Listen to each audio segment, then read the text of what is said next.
Hi, it's that fantasy chick again. Back again for another Wednesday and another day, another stream before the Flash, the final season of Flash, The Flash, and want to see what will happen this week now that we know who Red Death is. Um, so I don't have much to get into today. But we do want to go over a couple of things. Um, one, there's this new Lord of the Rings movie, and two, just a little tiny little recap of The Mandalorian to get you ready for season three. So first, let's start with the Lord of the Rings. Um, Apparently, they want to start this over again. I don't know what they're going to be doing. If they're going to be starting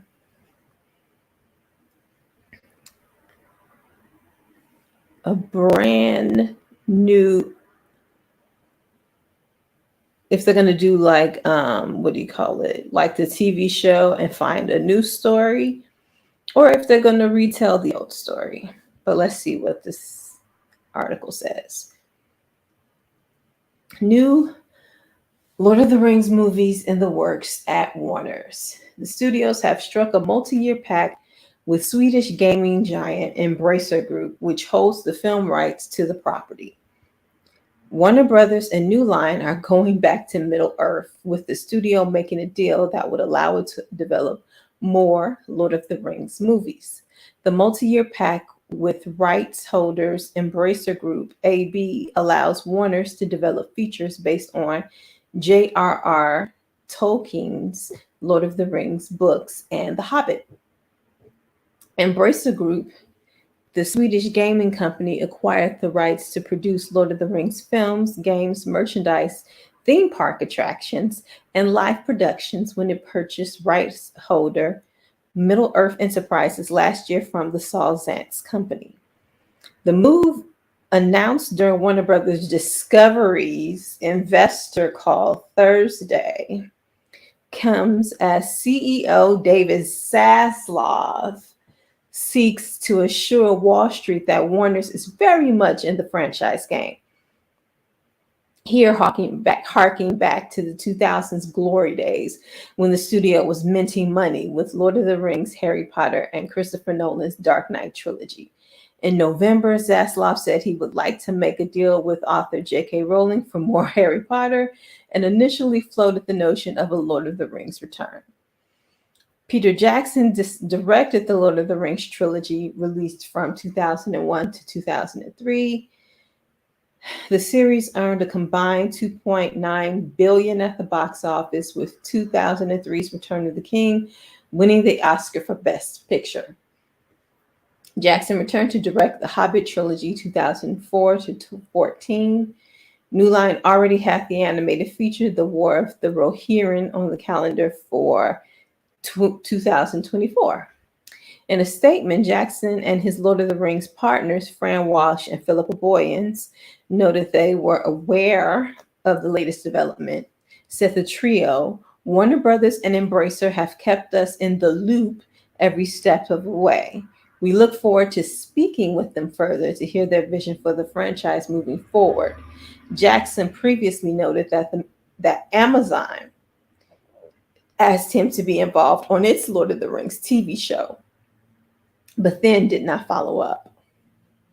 Rights to the Tolkien works have always been a little dicey, and a legal dispute between Warner's and the Tolkien estate went on for years before being settled in 2017. A newer complicating matter from a consumer standpoint, Amazon holds the TV rights to Lord of the Rings, with its mega budget Rings of Power debuting last year. One question the new series of films will face is how to convince audiences to go to the theater if they can get their fix at home. One big difference here is Amazon focuses on the second age, thousands of years before the events of the films. The movie rights have focused on the third age, when the best known events happened and most beloved characters lived. It's possible that Warner's now could focus on new stories centering Tolkien's big guns, such as Gandalf, Bilbo, and Aragorn. And of course, as much as new movies present opportunities for big franchise swings, they will come under fan scrutiny just as much as the current Warner's franchise plays, such as DC and Fantastic Beasts do. In a statement, those working on the project acknowledged the task ahead. We understand how cherished these works are, and working together with our partners at New Line Cinema and Warner Brothers, we plan to honor the past, look to the future, and adhere to the strongest level of quality and production values. And Warner Brothers film bosses Michael DeLuca and Pamela Abdi signaled that they are not interested in the retread of what Jackson has already done, saying in their own statement 20 years ago, New Line took an unprecedented leap of faith to realize the incredible stories, characters, and world of the Lord of the Rings on the big screen. The result was a landmark series of films that have been embraced by generations of fans. But for all of the scope and the detail lovingly packed into the two trilogies, the vast, complex, and dazzling universe dreamed up by J.R.R. Tolkien remains largely unexplored on film. The opportunity to invite fans deeper into the cinematic world of Middle-earth is an honor, and we are excited to partner with Middle-earth Enterprises and Embracer on this adventure. The deal is not only a coming home for Lord of the Rings, but also a reunion for DeLuca. The executive was president of production for New Line when the first film in the earlier trilogy, The Fellowship of the Rings, began production, but he was famously let go before the movie was released.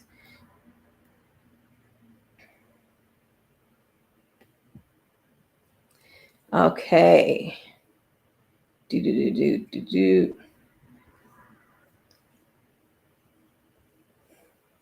So, okay, so they are not going to retread the old Lord of the Rings movies.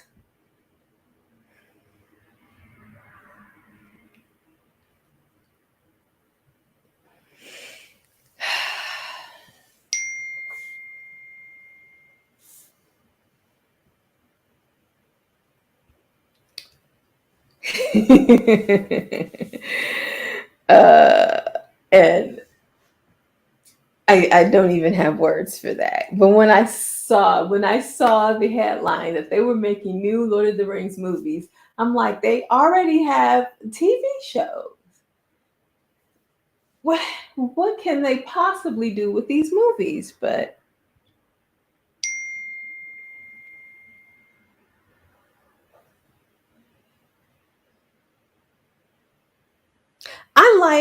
I like the Hobbit, the Desolation of Smog was good. I like the second one, the one with the actual dragon. I feel like if they took that movie and took the very beginning of the Battle of the Five Armies, where they, the part with the dragon, and put that onto the second movie, that's a great movie right there. That was a good movie.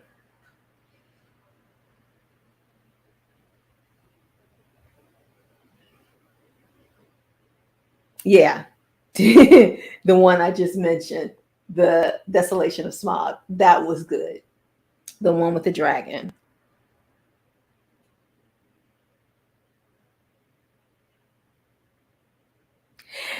Yes, the fairy princess. Yes.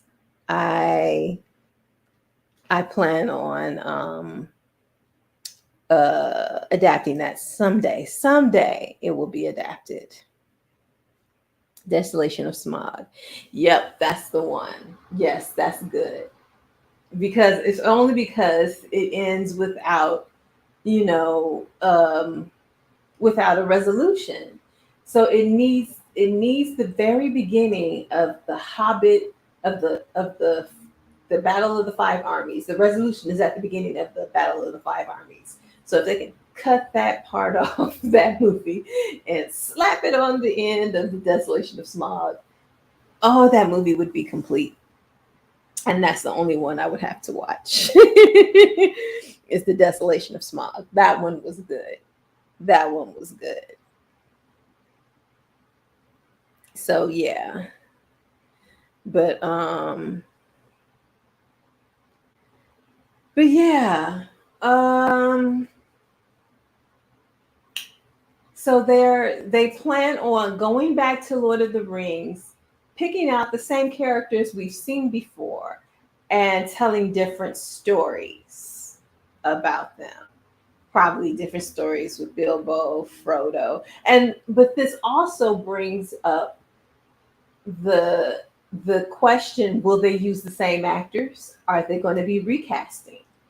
So will they use Peter Jackson? Are they going to be, it's there's so many questions with, we're going to be telling all new stories with these characters that you love, from 20 years ago.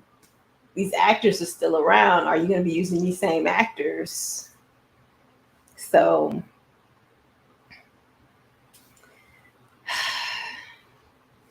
questions. Okay. I don't know how I feel about I don't know how I feel about that. It would have to take a lot of convincing for me to be like, yeah, this is a good idea.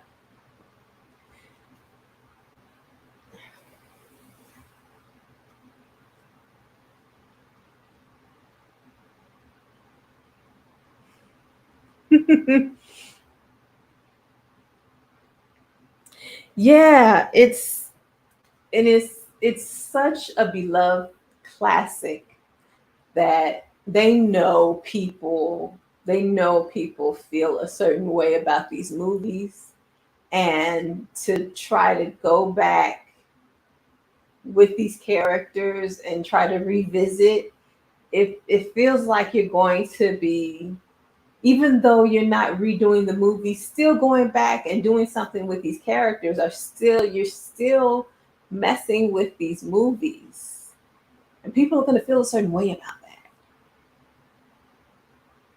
And we all know how how angry internet folk can be, because the internet was like, Twitter was not, I don't think Twitter was around. I don't think Twitter was around with the first Lord of the Rings trilogy, but it is now. And oh my gosh. Oh my gosh. Okay. So on to the Mandalorian.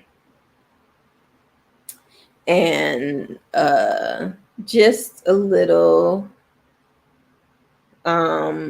recap before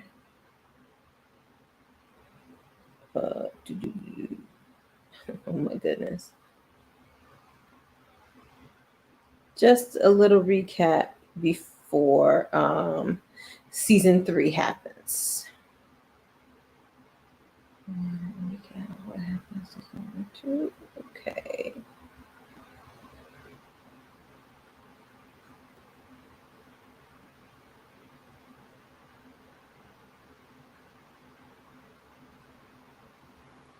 Okay, the story so far as season 3 is released on Disney Plus.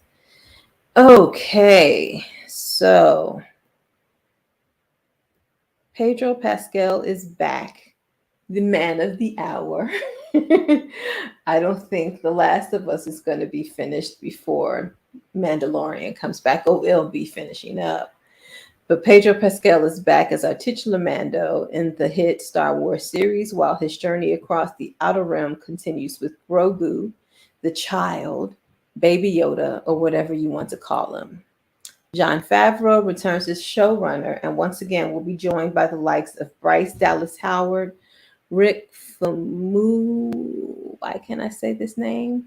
Famuyiwa, and series star Carl Weathers as director. Okay. Following season two's dramatic clash with Moff Gideon, Giancarlo Esposito, and a jaw-dropping cameo from a de-aged Mark Hamill as Luke Skywalker, there's plenty to catch up on ahead of season three. Here's what you might have missed in season two and a segue into the book of Boba Fett. Okay, what happened in the finale? Airing in December 2020. Woo! The Mandalorian season two finale was aptly titled The Rescue and featured Din Djarin, Pedro Pascal, snatching Grogu back from the clutches of Moff Gideon. Although it's unclear what Moff wants with Grogu, it has something to do with the Force-sensitive child's powers and the work of Dr. Pershing, Omid Abtahi. It was a who's who of Mando favorites, as Djarin recruited Boba Fett, Tamura Morrison, Kosha Reeves, Mercedes Varnado, and Bo-Katan Kryze, Katie Sackhoff, to take on Gideon. Bo-Katan agreed to help, but only if she could claim the mythical dark saber from the villainous Moff. In the complicated world of Star Wars lore, whoever wields the dark saber is supposed to be the one to lead Mandalore. Rebuilding the Mandalorian homeworld might be a little tough these days because it was largely destroyed in the Great Purge. Gideon took part in the mass genocide of the Mandalorian race, and after he took the dark saber from Bo-Katan, her group and other splinter factions managed to escape. The Mandalorian season 2 finale saw Djarin accidentally best Gideon in combat and take the dark saber, although he tried to hand it to Bo-Katan because he didn't want the power that comes with it. It's not that simple. While arguing over the dark saber, Gideon's dark troopers tried to breach the bridge, but were stopped by a hooded figure who landed in an X-wing. This mysterious Jedi was revealed as Luke Skywalker, who agrees to take Grogu under his wing and train the Jedi protege. Away from Josh Trank's Boba Fett solo movie that never happened. The Mandalorian season 2 also set up the book of Boba Fett in a post-credit scene. Here, Fett and Fennec Shand stormed Jabba the Hutt's old palace, slayed current overlord Bib Fortuna, and took it for themselves. All right, what happened in the book of Boba Fett, just in case you did not watch that show. Described more as Mandalorian season 2.5, the book of Boba Fett picked up with Djarin missing his tiny traveling companion and tracking down the Mandalorian covert. After locating the armorer, Emily Swallow and Paz Vizsla Tate Fletcher, the latter challenged Djarin to a duel, citing his ancestral claim to Mandalore.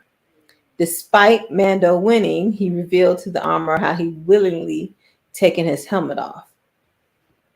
She solemnly said that until he bathes in the living waters of Lake Minnetonka, that's for the real ones, in the living waters under the mines of Mandalore, he can't be considered a Mandalorian.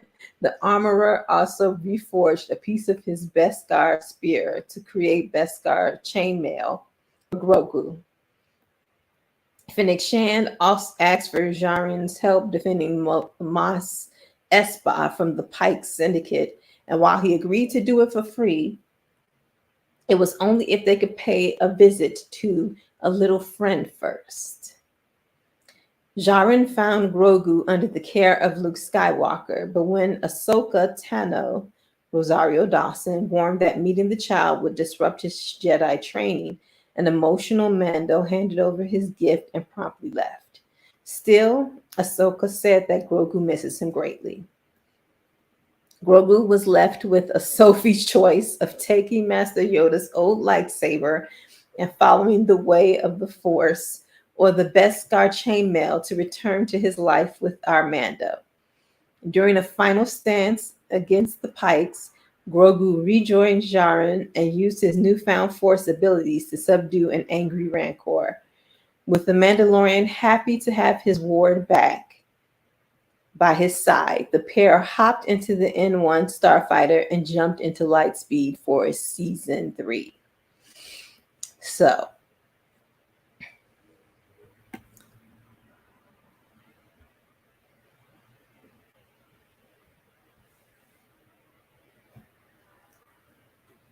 the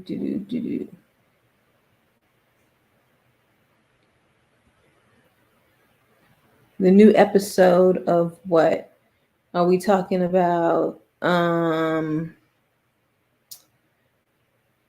Are we talking about The Last of Us? Because I haven't watched that since episode. I can't remember. I need this recap because I couldn't remember nothing watching the new Oh, the new episodes hasn't started yet. The Mandalorian season 3 starts well, at least it's supposed to start the 14th unless they started it, unless they jumped the gun. What does it say? Hold up.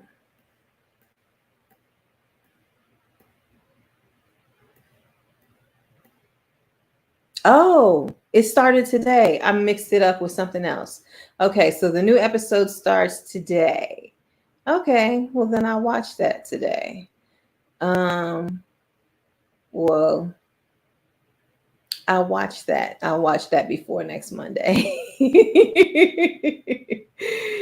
um,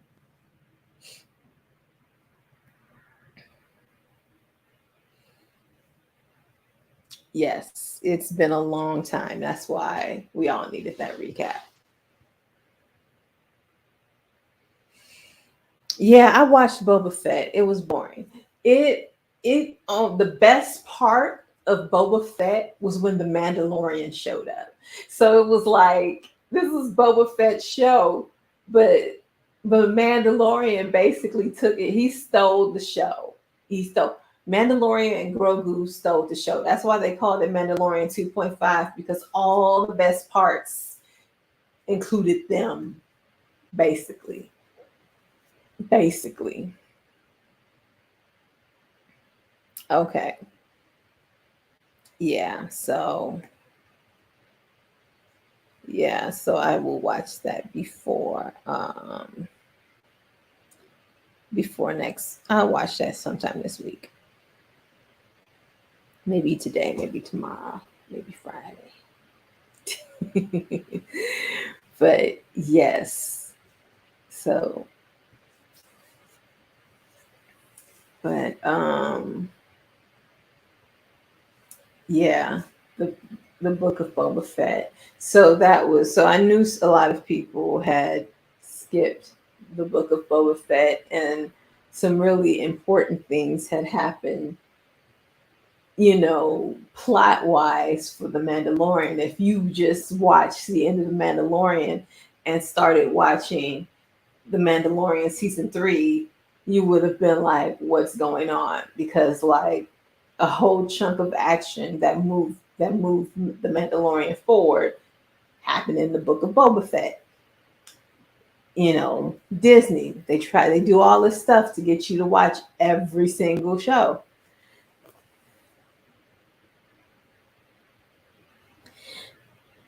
No, no, you basically basically the recap I just said basically told you everything you needed to know. That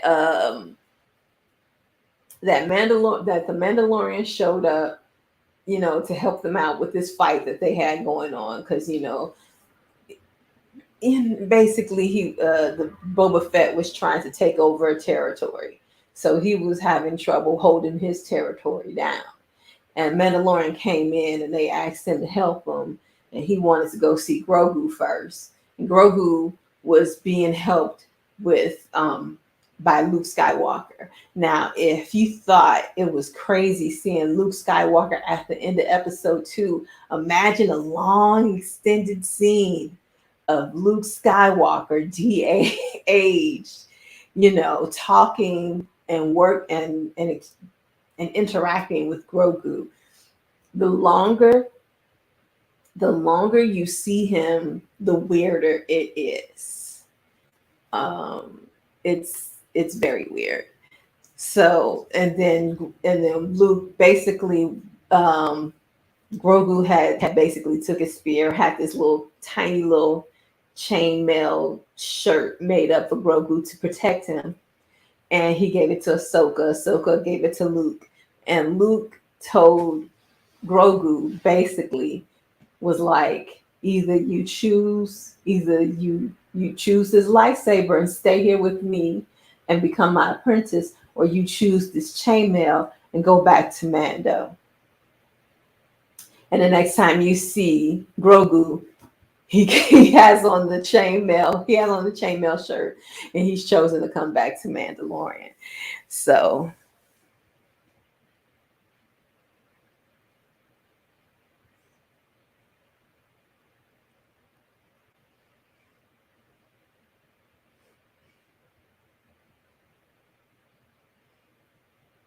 okay,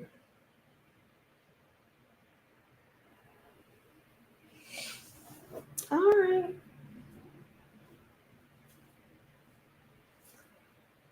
Well,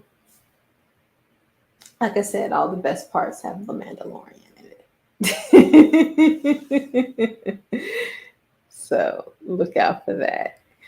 Um, but okay, so that is all I have for today. Just wanted to talk about that Lord of the Rings movie and what could they possibly be doing with it, and also recap this in perfect timing because I had got the dates mixed up with another streaming with another release. So perfect timing for the recap. It starts today. Uh, and so Friday is another video. It will be another checking out of another movie. Like what is going on with another movie that I've been waiting on for years, like literally years,